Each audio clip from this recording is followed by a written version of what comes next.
DK Suresh ತಂಗಿ ಅಂತ ಕೋಟಿ ಕೋಟಿ ವಂಚನೆ ಮಾಡಿದ್ದ ಪ್ರಕರಣಕ್ಕೆ ಸಂಬಂಧಪಟ್ಟಂತೆ ಇದೀಗ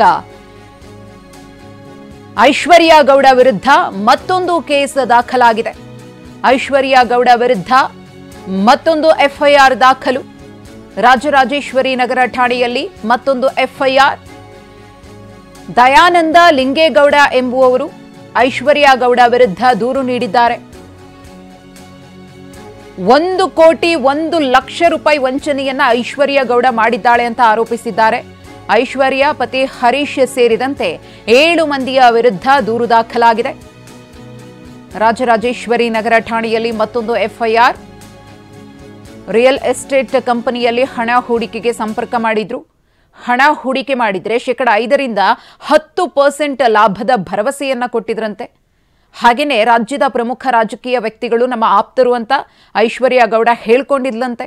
ಸಿನಿಮಾ ನಟರುಗಳು ಕೂಡ ನಮಗೆ ಆಪ್ತರಿದ್ದಾರೆ ಅಂತ ಹೇಳಿ ಟೋಪಿ ಹಾಕಿದ್ದಾಳೆ.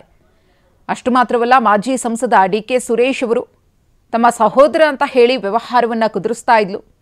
ಎಲ್ಲ ವ್ಯವಹಾರಗಳಿಗೆ ಅವರೇ ನಮಗೆ ಬಿಗ್ ಸಪೋರ್ಟ್ ಅಂತ ಹೇಳಿದ್ಲು, ಬೆನ್ನೆಲುಬು ಅಂತ ಹೇಳಿ ನಂಬಿಸಿ 1,01,00,000 ರೂಪಾಯಿಯನ್ನ ವಂಚನೆ ಮಾಡಿದ್ಲು ಅಂತ ಹೇಳಿ ದೂರುದಾರರು ದೂರಿದ್ದಾರೆ. ಎಫ್ಐಆರ್ ಕೂಡ ಆಗಿದೆ.